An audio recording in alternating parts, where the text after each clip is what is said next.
So it's this is now our sixth major factory, and now we're in 3 continents. So it's actually great for us to have 2 major vehicle plants in North America, an awesome factory in China, and one in Europe that I was just at recently. So this is going to be a huge improvement for Tesla, and it's also going to be better for the environment because you want to make the cars where the customers are, and not put them on ships and over the oceans. So it's going to be way better to make the cars locally.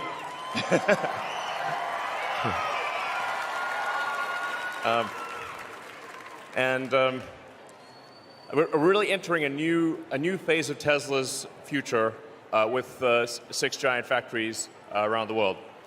So, and scaling to extreme size, as you can see from this building, it's not small.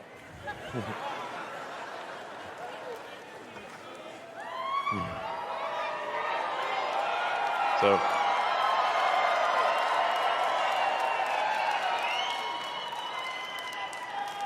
and this is also Tesla's global headquarters.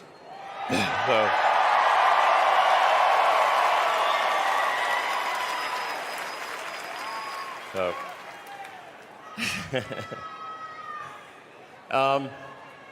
why Austin?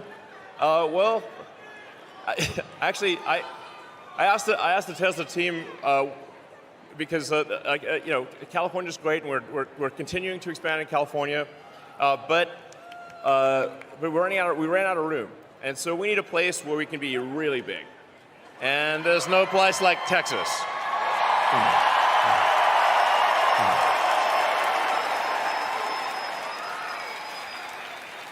So here we are. We're 10 minutes from the airport, 15 minutes from downtown. Great central logistics hub. We got access to awesome talent. Thank you, Austin. Thank you, Travis County.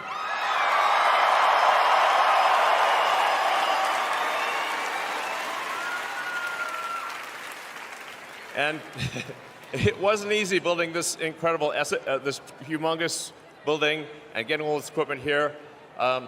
I just cannot express enough appreciation and gratitude and admiration for the Tesla team that built Gigafactory. Let's just give them a hand.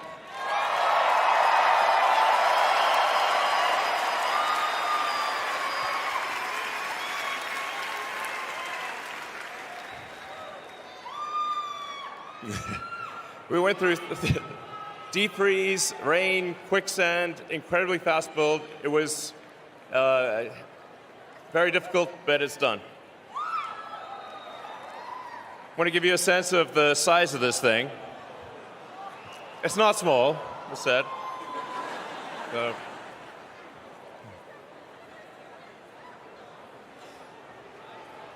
So what we have here is, if you put the building on its side, it's taller than the Burj Khalifa. That's to scale. It's 80 feet tall. It's equivalent to 3 pentagons. So when a building is measured in units of pentagon, it's quite large. This is the largest factory building in the world by volume. So yeah.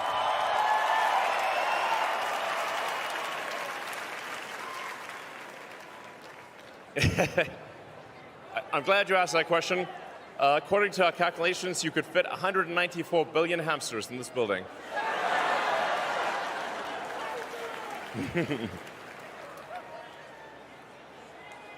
This is the machine that builds the machine, and it's the latest version of the machine that builds the machine. So I've said it before, but the factory is the product. Prototypes. They require imagination, and they're not easy, but relative to production, prototypes are easy. Production is hard. And this building is the most advanced car factory that Earth has ever seen.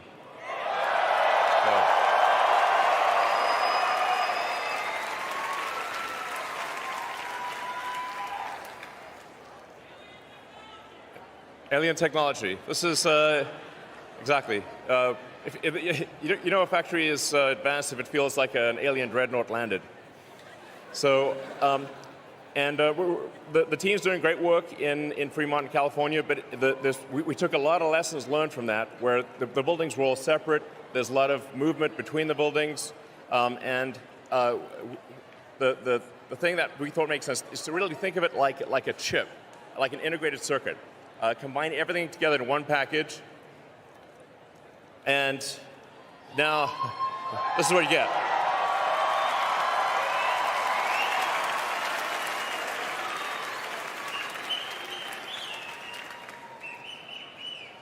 So this is a case of raw materials come in one side, they get formed into a cell, then get formed into a pack. Then we cast the front and rear body. The pack itself is structural, and out comes a finished product. So it's raw materials in one side, cars out the other side. Yeah.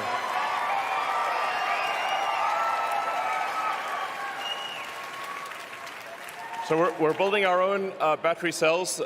We think the most advanced cell in the world here at Giga, all the footage you see here is from this factory. So. And we think over time this will probably be the biggest cell factory in the world. So.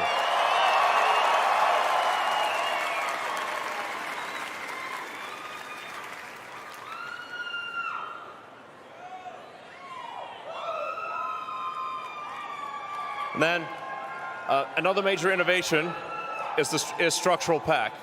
So we're basically bringing to fruition the things that we said we would do. We said we'd basically make the car out of three major pieces: a rear body casting, a structural pack where the cells themselves carry load, just like modern airplanes where the wing is a fuel tank in wing shape. With the new Model Y architecture, the cells themselves carry load. And that results in a car that is lighter, a small number of parts, costs less, and improves the crash performance. So it's a safety advantage too.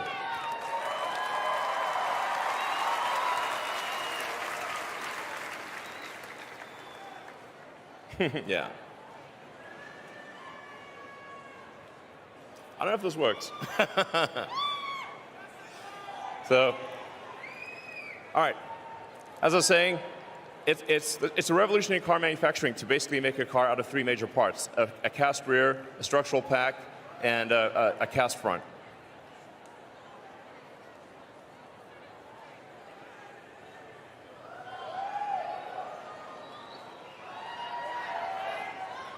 So what you're looking at are the biggest casting machines ever made.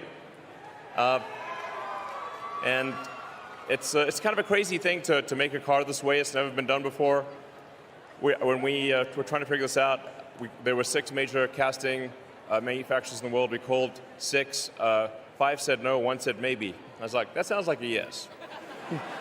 So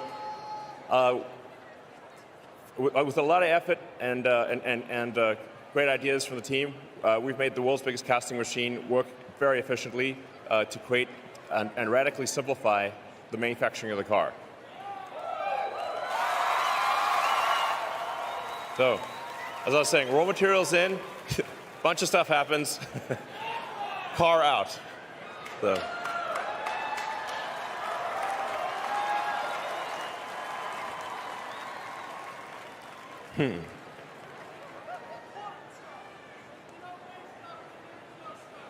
Yes, exactly. If you don't make stuff, there is no stuff. And we're aiming, just with the Model Y program alone, to get to 500,000 units a year. And then we're going to start manufacturing Cybertruck here next year.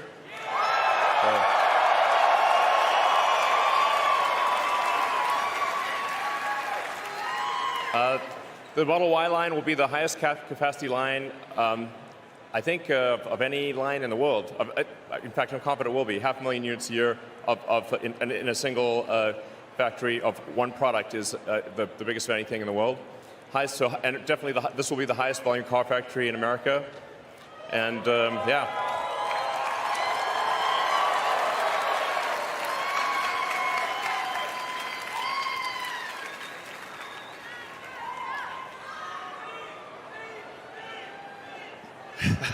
So Cybertruck always looks like CGI in real life, but that is not CGI. That is an actual Cybertruck driving around. So I can't wait to have this baby in production. It's going to be epic. So.